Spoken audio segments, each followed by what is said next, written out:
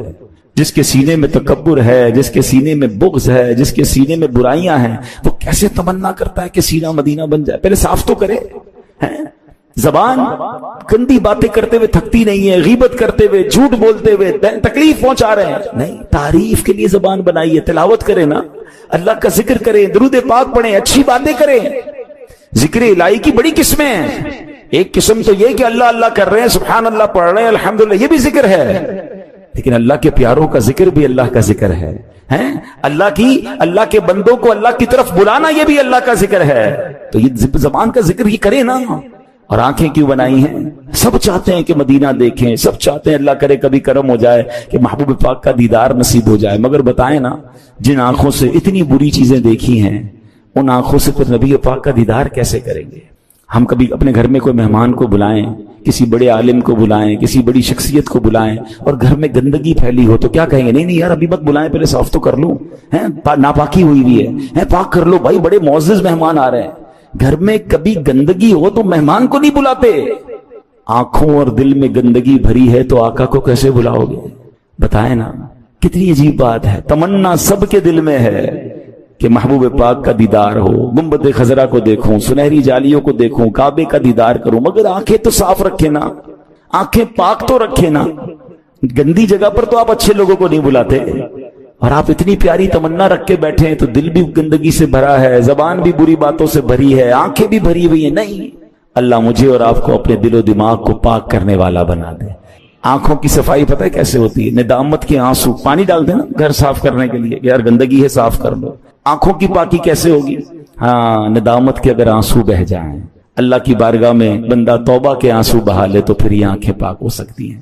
اللہ مجھے اور آپ کو اپنی آنکھوں کو, اپنی زبان کو, اپنے دل و دماغ کو پاک کرنے کی توفیق عطا فرمائے. تو بات ہو رہی تھی کہ کیسا سچا دین ہے ہمارا, کیا خوبصورت کلام پاک ہے کہ جس میں نشانیاں ہی نشانیاں ہیں. بس بات یہ ہے کہ جن بدبختوں کے دماغ کے اندر, جس کو کہتے ہیں نا کہ بے حیائی ہے اور لا دینیت ہے اور ناپاکی ہے, ان کو قرآن اور اسلام میں سچائی نظر نہیں آتی. اب مثال کے طور پہ قرآن کے سچا ہونے کی میں ایک اور آپ کو لاجیکلی دلیل دیتا ہوں, پھر اپنے بیان کو ہم اینڈ کرتے ہیں. کہ مثال کے طور پہ میں آپ سے کہوں کہ میرے پاس سر درد کی دوا ہے اور وہ بڑی اچھی ہے, اب میں جھوٹ کہہ رہا ہوں یہ سچ کہہ رہا ہوں، اس کا نتیجہ کیسے نکلے گا؟ کہ آپ دوائی کھا کے دیکھ لیں، سر درد ٹھیک ہو جائے تو میں سچا ہوں، نہیں ٹھیک ہوا تو پھر جھوٹا ہوں. ایسے ہی لوگ ہوتے ہیں، فائنل تو اسی طرح ہوگا نا.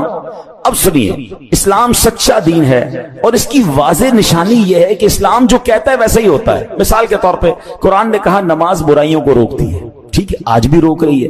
آپ 5 وقت صحیح نماز پڑھنے والے کو دیکھ لیں اور ایک بھی نماز نہ پڑھنے والے کو دیکھیں، عموماً میجورٹی آپ کو دونوں میں بہت فرق آئے گا کہ جو پراپر 5 وقت نماز پڑھنے والا ہے وہ بہت ساری برائیوں سے روک رہا ہوگا، کیونکہ نماز اسے برائیوں سے روک رہی ہے. تو قرآن نے کہا نماز برائیوں سے روکتی ہے، آپ اپنی آنکھوں سے نتیجہ دیکھ لیں. اسی طرح اسلام کہتا ہے سود معاشیات کو تباہ کر دیتا ہے. سود جہاں ہوگا وہاں کی معیشت تباہ ہو جائے گی. اب آپ دیکھ لیجئے سودی لین دین سے معاشرے میں بحران پیدا ہو جاتا ہے. جو لوگ سودی کاروبار کرتے ہیں ہم نے ان کے گھر بکتے دیکھے، فیکٹریاں بکتے دیکھی، تباہی آتے دیکھی. قرآن نے کہا، اسلام نے کہا، نتیجہ ہمارے سامنے ہے. جو قرآن کہتا ہے، جو اسلام بتاتا ہے، نتیجہ اپنی آنکھوں سے دیکھ لیں. اسی طرح اسلام کہتا ہے تم اللہ پاک کے فرما بردار ہو جاؤ، تمہیں دنیا اور آخرت میں بلندیاں عطا کر دی جائیں گی. اب اس کی مثال دیکھ لیں، جو قرون اولا ہے، صحابہ کا دور ہے، تابعین کا دور ہے. ارے سبحان اللہ، 10 سال نہیں گزرے تھے مگر وقت کی سپر پاور اس وقت روم اور ایران جو تھے وہ مسلمانوں کے قدموں کے نیچے تھے اور وہاں اسلامی سلطنت قائم ہو گئی. کیوں؟ اسلام پر عمل کیا، قرآن پر عمل کیا، اللہ نے عروج عطا فرمایا. حضرت عمر بن عبدالعزیز کا صرف 2.5 سال کی حکومت کا دور تھا. بتائیں 2.5 سال میں اتنا بڑا انقلاب کون لا سکتا ہے؟ معیشت وہاں پہنچ چکی تھی کہ لوگ زکوٰۃ لے کر نکلتے تھے، زکوٰۃ لینے والا کوئی نہیں ہوتا تھا. زکوٰۃ دینا چاہتے تھے، زکوٰۃ لینے والا کوئی نہیں ہوتا تھا. ہر طرف معاشی طور پر اور اس طرح امن و سکون اور کاروبار بڑھ چکا تھا. کیا ہوا تھا؟ قرآن پر عمل کیا، سنت پر عمل کیا، شریعت پر عمل کیا. آج بھی اگر مسلمان 100% قرآن و شریعت پر عمل کرنا شروع کر دیں، ترقی سے کوئی نہیں روک سکتا. پرابلم یہ ہے کہ اسلام نے جو باتیں کی، قرآن نے جو باتیں ہم تک پہنچائیں، ہم عمل کرنے والے بن جائیں، نتیجہ خود سامنے آنے لگ جائے گا. اے میرے پیارے اسلامی بھائیوں، اب آخری بات سن لیجئے. اسلام کی حقانیت پر بات ہو رہی ہے. آج سائنس کا دور ہے. الٹرا ساؤنڈ کی مشین اس وقت جب ایجاد نہیں ہوئی تھی، سائنسدان ابھی تحقیق کر رہے تھے کہ ماں کے پیٹ میں بچہ بنتا کیسے ہے اور جناب بیٹا ہے یا بیٹی ہے، کسی طرح ہم اس کو پہچان لیں. امریکہ کا ایک ڈاکٹر تھا مارشل جانسن، وہ بھی اس تحقیق کی ٹیم میں شامل تھا. ایک مرتبہ اس کی ایک مسلمان سے ملاقات ہوئی. ملاقات کے دوران مسلمان نے قرآن مجید کی ایک آیت سنائی، وَقَدْ خَلَقَكُمْ أَطْوَارًا. ترجمہ، حالانکہ اس نے تمہیں کئی حالتوں سے گزار کر بنایا. ڈاکٹر جانسن کرسی پر بیٹھا تھا، جب اس نے آیت سنی کھڑا ہو گیا، کہتے ناممکن ہے، قرآن میں ایسی آیت نہیں ہو سکتی. مسلمان نے اسے وہ آیت دکھائی اور مزید آیتیں دکھائیں جس میں اللہ نے انسان کی تخلیق کے مرحلے بیان کیے کہ ماں کے پیٹ میں بچہ کس کس طور پہ آگے بڑھتا ہے. وہ سنتا گیا اور پھر کہتا ہے یا تو تمہارے نبی محمد